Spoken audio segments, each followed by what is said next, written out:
Welcome. I'm Diane Meyerhoff, host for Town Meeting TV's presentation of the Burlington ballot items, part of our ongoing Town Meeting 2021 coverage. The show is being aired live on Town Meeting TV, Comcast Channel 1087, and streamed live on our YouTube channel. We welcome your comments and questions. If you're watching this program live, please join the conversation at 862-3966. I'm joined by the Burlington City Attorney, Eileen Blackwood. Thank you so much for joining us, Eileen. We appreciate it. And we are going to talk about the 4 Burlington ballot items and tell us what do voters need to know. Sure. Let me start by, I'm going to share my screen with you, and I'll show you where folks can find these online if they want to educate themselves ahead of time. That's fantastic. Please do. Can be a little tricky navigating the website we were talking about. So I appreciate Eileen can get us right there. So this is the City of Burlington website, and you'll notice up here, if you can see my cursor, it's burlington.gov, and then it says /CT, which stands for Clerk Treasurer, which is the office that handles elections. And then you would get to the City of Burlington Clerk Treasurer's page, and then I have clicked on, under elections, I have clicked on sample ballots, and it's brought us to this page. Great. Okay. Warnings and notices. Yep. Sample ballots, warnings and notices. You will see for each of the different wards, there's a sample ballot. That's because there are different candidates in each ward. So each ward has a different ballot. I'm going to skip you down here to the one that says official copy of charter changes, because that's going to give us the actual language of the ballot. And I'm actually going to switch over to a PDF because it's a little bit easier to read. Great. And then I will just go through there are 4 questions, and I'll go through the 4 questions for you. Fantastic. Please do. So the first one is whether the Charter of Burlington should be amended to adopt ranked choice voting for the election of city councilors, beginning with the March 2022 election. What you'll see here is the regular upright print is the existing charter language, where we have crossed off and put in brackets. That's being deleted. And as we come down farther, where it is underlined is what's being added. So subparagraph A here is the current system for election of the mayor, all city councilors and school commissioners. That's the current system. We've taken city councilors out of that, and instead they're going to be in a new section B here that will describe the ranked choice voting.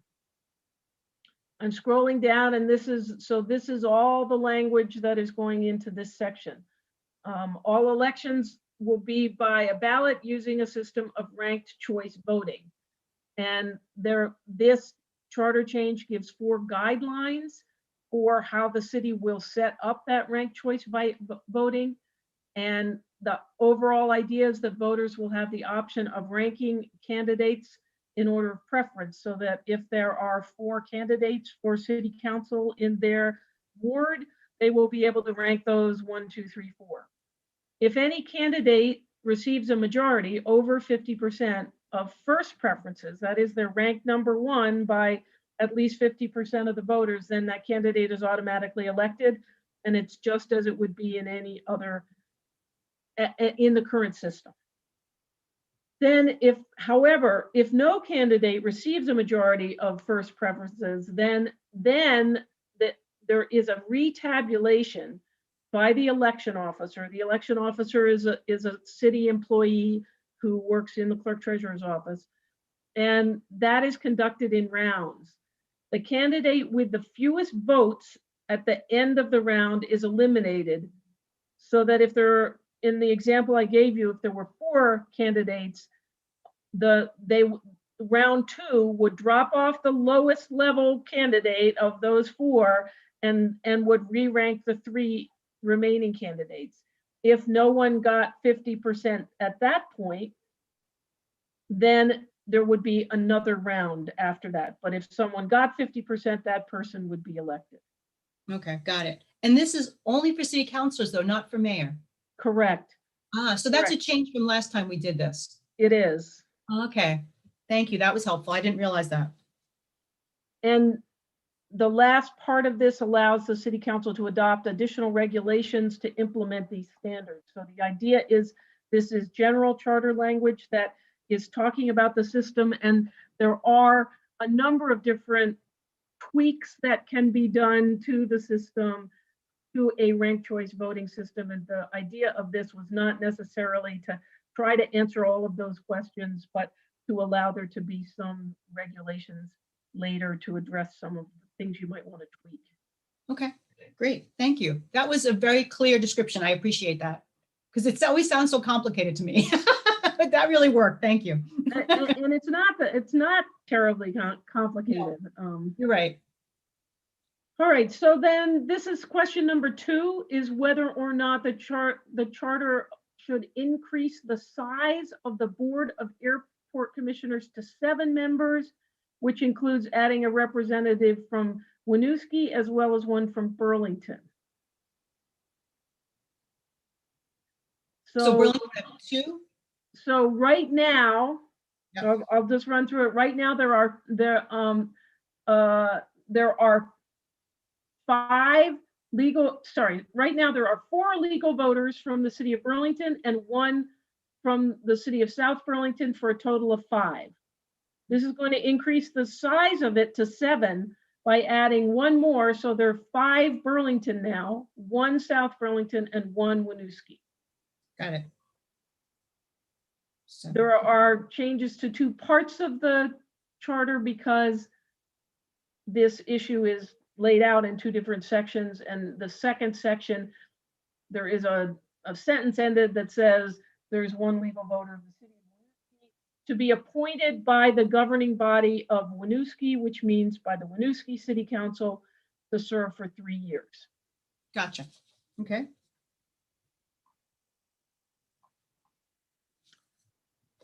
The third question on the ballot is, shall the charter be amended to give the council the power to adopt an ordinance? That's what it means by to provide by ordinance protections for residential tenants from evictions without just cause.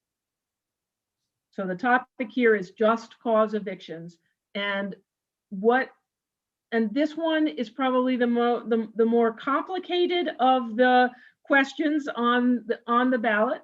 We had to have at least one. We had to have at least one. Exactly. Right? Yeah. And what people will see on the ballot is a short form question of this. So all of this language isn't going to be laid out on the ballot. They're going to see a short form of it. Okay. There are short forms of the others as well. So you won't necessarily see all of this printed language. Okay. The only one that doesn't have a short form is the last one. Okay. So this number 3. So this is going to say that the city council can adopt an ordinance. So this is adding, there's a section in the charter called Powers of the City Council. It's section 48 of the charter. And this will be the 66th subpart of that section. So the city council has a whole lot of powers in the charter.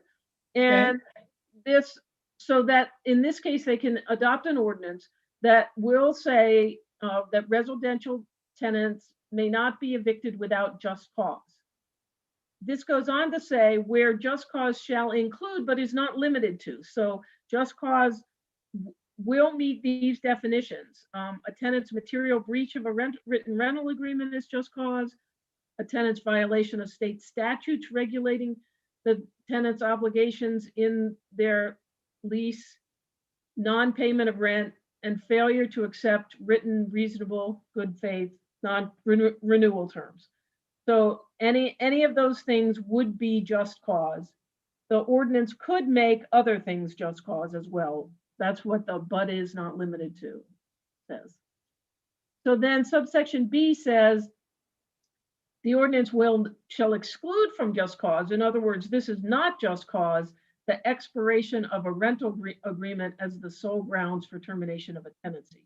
So coming to the end of the lease doesn't mean that someone can get evicted.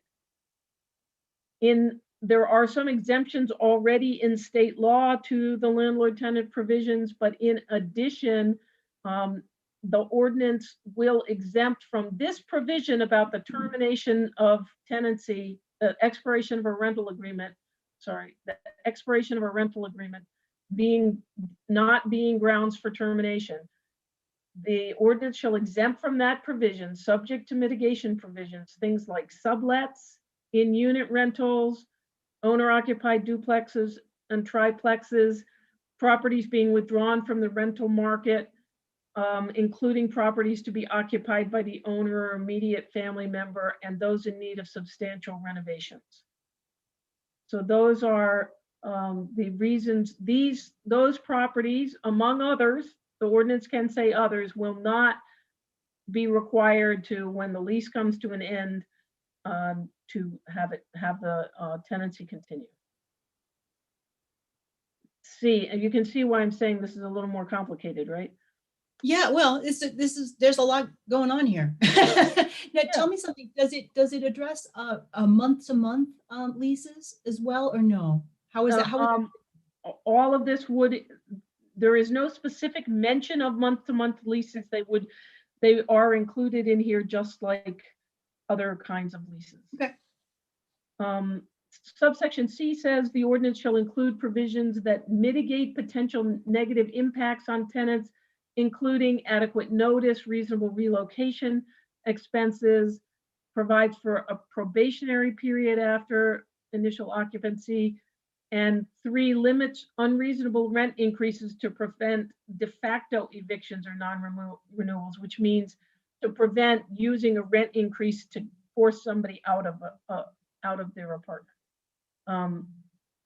Although this shall not be construed to limit rents beyond the purpose of preventing individual evictions. So the key is that you unreasonable rent increases does not mean you can't, that a landlord can't increase the rent. It means you can't do it for the purpose of trying to make somebody leave. If the costs go up, things like that, it's leaving it in. Okay. And then D says the ordinance shall define what is reasonable and adequate notice when it defines just cause. And in addition, it shall require that landlords provide notice of just cause and other legal requirements as part of the rental agreement or lease. So it is providing a number of protections for tenants that requires just cause and sets some notice requirement and allows, I shouldn't say it sets them, it allows the city council to pass an ordinance that sets notice requirements. Okay, so there's still another process. There's still another step. Okay. If this passes, there is still another step of adopting an ordinance. This charter change in and of itself doesn't automatically make any of these things happen. Okay. And I want to talk about a little bit about what happens with charter changes, but let's do that at the end. All right. And the last one is, shall the charter be amended to permit the city council to regulate thermal energy systems in residential and commercial buildings, things like heating systems.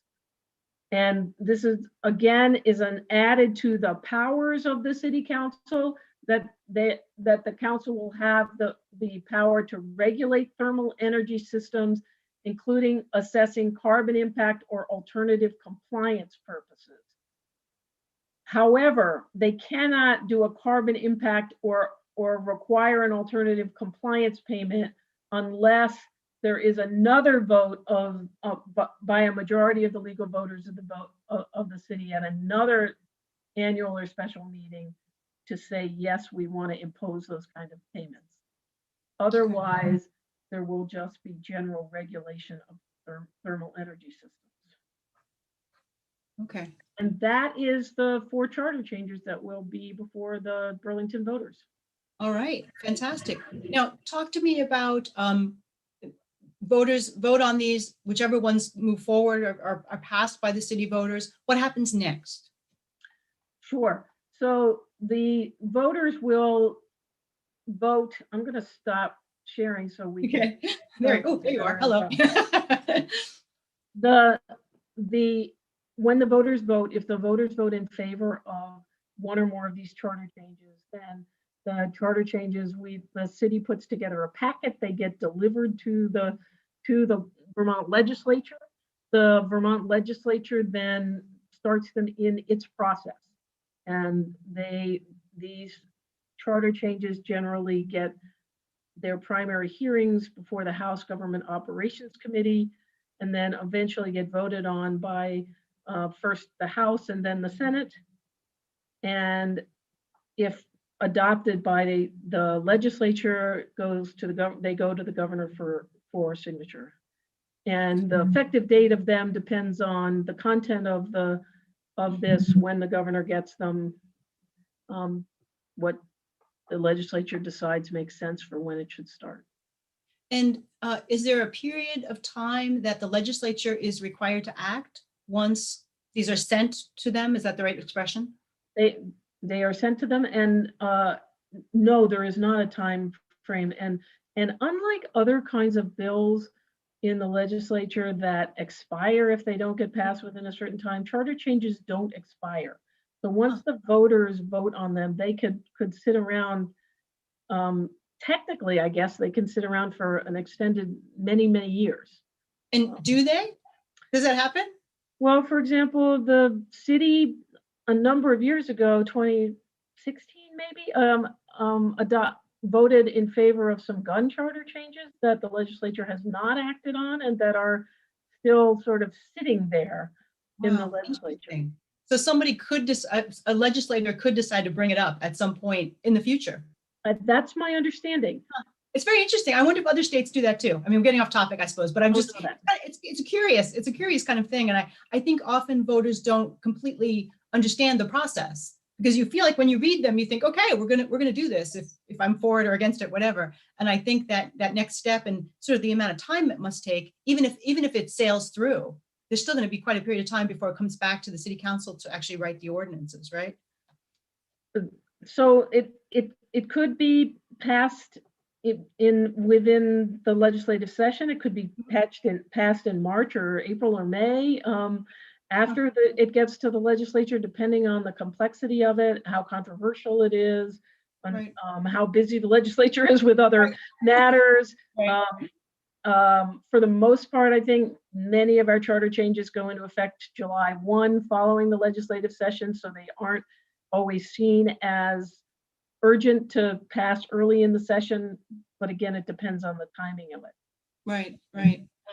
One other thing I would say is just that I think it's important for voters to know that the reason the charter is particularly important in Vermont is among a minority of states in which municipalities only have the authority the state gives them, and they don't have authority to do things like this just by having our voters, the town or city voters vote, but it has to go to the state. In many other states, the municipalities have what's known as home rule, and they could pass these things all on their own. Interesting. And this is just historical. Just historical. Yeah, because home rule sounds like something Vermonters would like. It does. Right? It does. Okay, so we got 4 ballot items. Let's just run through them again. Number one is ranked choice voting. Okay, and number 2? Number 2 is the size of the Board of Airport Commissioners, to add a Winooski representative and in addition add a Burlington representative. Okay, and number 3? Number 3 is the just cause evictions, giving the authority to adopt an ordinance about just cause evictions. And number 4 is giving the authority to adopt regulations or other procedures. So there doesn't have to be a single ordinance. It's generally giving the council the ability to regulate thermal energy systems. Okay, regulation, we'll call it. Okay, good. Right, it could be added to, say, a building permit requirement or something like that. Okay, so many ways to do that. Yes. Sounds like, yeah, okay, good.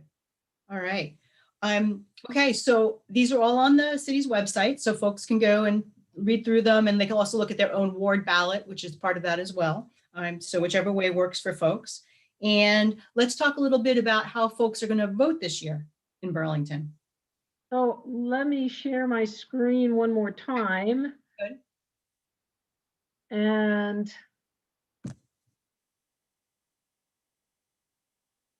on this same page, where when you get to the clerk treasurer's office, you can go down to in this blue box, how to vote. And it brings up this notice. So all active registered voters, so anybody who is registered to vote as of the time these ballots go out, will be getting mailed an absentee ballot.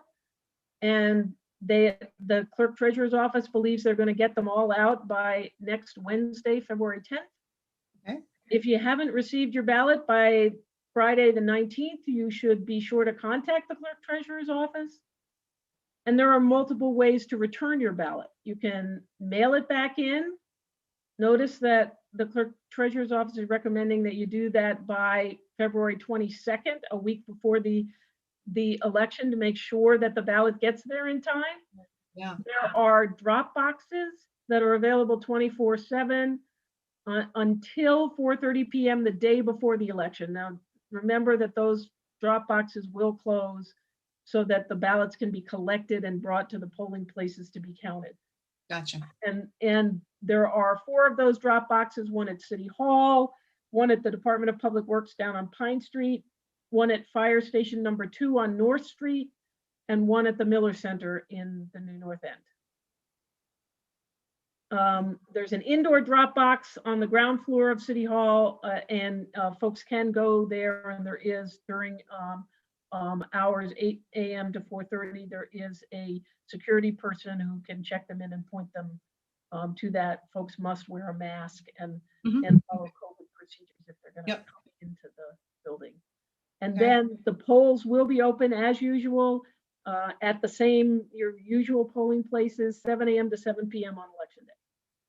There are many ways to vote. That's awesome. And it looks like if you have any issues, if not sure if you're registered, or you're not sure which ward you're in, etc., you can always just call the clerk's office, clerk treasurer's office as well, and get the information directly from them. So many ways, which is great, which is what we encourage, right? If you want to get out and vote on March 2nd, town meeting day, you can do it in person, or you can do it through these other methods as well. So this is just a totally off the wall question. Do you think that some of these same protocols will stay in place for a while, even past COVID, because of the convenience of it? Well, we had to get specific authorization from the legislature to be able to mail absentee ballots to all active registered voters, and that is only a COVID-related authorization at this point. Interesting. So I think that's probably yet to be seen. Interesting. Okay, I hadn't realized that it only applied for these times, shall we say? Yeah. So far. Yeah. Well, and we've always, we've had the early voting for quite a while too, which is somewhat similar. I mean, it's not as convenient as having it put it in your mailbox, admittedly, but I'm sure there's a cost associated with that as well. So it's a pretty large cost too. I don't know the numbers specifically, but yeah. Good. All right. Well, anything else we need to tell the voters before we wrap up? I don't think so, except to remember to vote and be sure to ask questions. There will be lots of public fora, and the various candidates who are running for office also are available for questions and comments as well. And talking about, you said that there would also be more presentations on these items. I know Town Meeting TV has done a number of programs on each of the different ones individually, in addition to the summary that you and I have done. But there's also another one that you all always do on town meeting, right? Right before town meeting. The city always does an informational meeting, and unfortunately I don't have the date off the top of my head, but you can find it by going to board docs, which is where the city puts up in the meetings of the city council, and or check the Burlington weekly calendar that is available on this website. That right up here you can see it says calendar. You can go click on that, and on the weekly calendar you can look and see when that informational session is. Great. Okay. So many opportunities to get more information about the ballot items, as well as obviously the candidates, and tell everybody that they should be sure to vote on town meeting day, if not before. Exactly. All right. Wonderful. Eileen, thank you so much for joining us. We really appreciate it. Thank you very much, Diane. All right. Take care. Bye-bye.